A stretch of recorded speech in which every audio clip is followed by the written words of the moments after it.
Hello students, आपका स्वागत है आपके अपने channel physics with Suman Rathore ma'am में। बच्चों, इससे पहले की वीडियोस में हमने क्लास 11th की प्रत्यास्थता चैप्टर को स्टडी किया था, तो उसमें कुछ टॉपिक्स हम स्टडी कर रहे थे।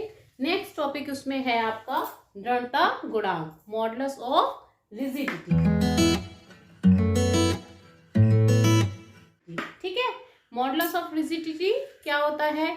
प्रत्यास्थता गुणांक हमने बताया था आपको तीन तरह के होते हैं, यंग प्रत्यास्थता गुणांक, आयतनात्मक प्रत्यास्थता गुणांक, दृढ़ता गुणांक, है ना। तो आज हम क्या स्टडी करेंगे? दृढ़ता गुणांक यानी कि modulus of rigidity. What is modulus of rigidity? दृढ़ता गुणांक क्या है? तो देखिए, इसको समझने के लिए पहले हमने देखिए एक कोई क्यूब लिया हुआ है, प्रत्यास्थ पदार्थ का बना हुआ है। इसमें हमने एक बल लगाया, स्पर्श रेखीय बल। ठीक, जो ऊपर की परत है उसमें हमने बल लगाया और नीचे की जो इस परत है उसको हमने स्थिर रखा। नीचे का सिरा कैसे रखा? स्थिर रखा। और ऊपर के सिरे में एक फोर्स लगाया, टेंजेंशियल फोर्स, स्पर्श रेखीय बल जो है, जिससे ये क्या हुआ, ये जो ऊपर का हिस्सा था वो इधर को तिरछा हो गया। तो वस्तु का क्या हुआ? आकार चेंज हो गया, लेकिन इस वस्तु का आयतन में कोई परिवर्तन नहीं हुआ। तो हम इसको कहेंगे विकृति को अपरूपण विकृति। कौन सी विकृति कहलाएगी? ये अपरूपण विकृति, जिसमें वस्तु का आकार तो चेंज हो गया लेकिन वस्तु का आयतन जो है वो उसमें कोई चेंज नहीं हुआ। ठीक, और जो ये स्पर्श रेखीय बल लगाया है जिसके कारण इसमें अपरूपक विकृति उत्पन्न हुई है, वो बल जो है पर यूनिट एरिया पे, एकांक क्षेत्रफल पे, उस बल को हम क्या कहेंगे? अपरूपक प्रतिबल।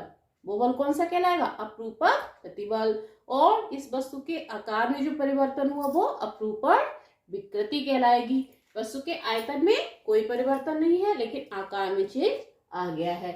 तो प्रत्यास्थता की सीमा के अंतर्गत, है ना, कोई भी जो भी यहाँ सारी डेफिनेशंस जो भी लग रही हैं, चाहे वो हुक का नियम हो चाहे कुछ भी हो, वो सब जो है प्रत्यास्थता की सीमा के अंतर्गत ही कार्य करती। ठीक, तो प्रत्यास्थता की सीमा के अंतर्गत अपरूपक प्रतिबल तथा अपरूपण विकृति के अनुपात को उस वस्तु का क्या कहलाता है? ये दृढ़ता गुणांक को उस वस्तु का क्या कहते हैं? दृढ़ता गुणांक। तो क्लियर हुआ? प्रत्यास्थता की सीमा के अंतर्गत अपरूपक प्रतिबल तथा अपरूपण विकृति का अनुपात दृढ़ता गुणांक कहलाता है। ठीक है, क्लियर हुआ? इसमें जो है इस तरह से करते हैं विकृति को उत्पन्न कि वस्तु का आयतन चेंज नहीं होना चाहिए। ठीक, आकार चेंज हो जाए, आयतन चेंज नहीं होगा। ठीक, इसको हम किससे प्रदर्शित करते हैं? ईटा से। इसको किससे प्रदर्शित करते हैं? ईटा से। तो ये एन बनाते हैं, एन को थोड़ा सा ये वाला सिरा लंबा कर देते हैं, इसको क्या कहते हैं? ईटा। तो इसको ईटा से प्रदर्शित करते हैं। ठीक है, क्लियर हुआ? तो ईटा बराबर क्या आप लिखोगे? दृढ़ता गुणांक की परिभाषा से ईटा बराबर क्या हो गया? अपरूपक प्रतिबल, अपरूपक प्रतिबल बटे में क्या आएगा? अपरूपण विकृति। क्या आएगा? अपरूपण विकृति।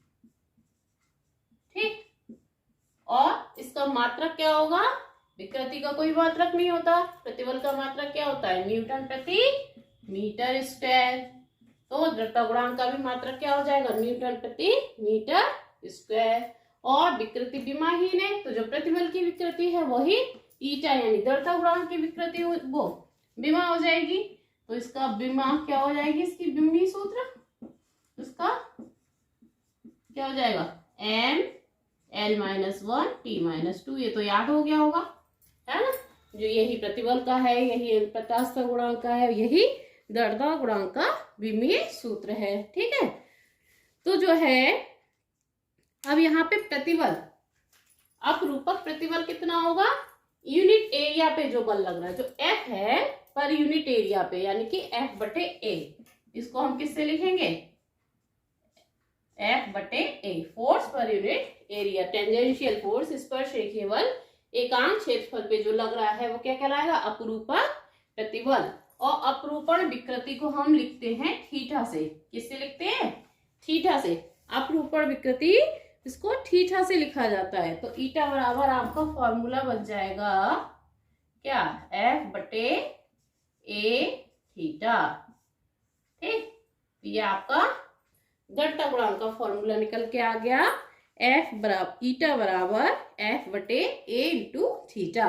ठीक, और इसका जो है मात्रक मीटर प्रति मीटर स्क्वायर, इसका भूमि सूत्र ml माइनस टी माइनस 2। तो जो भी आपको न्यूमेरिकल्स निकालने होंगे, एफ की वैल्यू दी होगी, ए की दी होगी, थीटा की दी होगी, तो ईटा आप निकाल लोगे इस फॉर्मूले से। क्लियर है? जड़ता गुणांक आपको क्लियर हो गया होगा।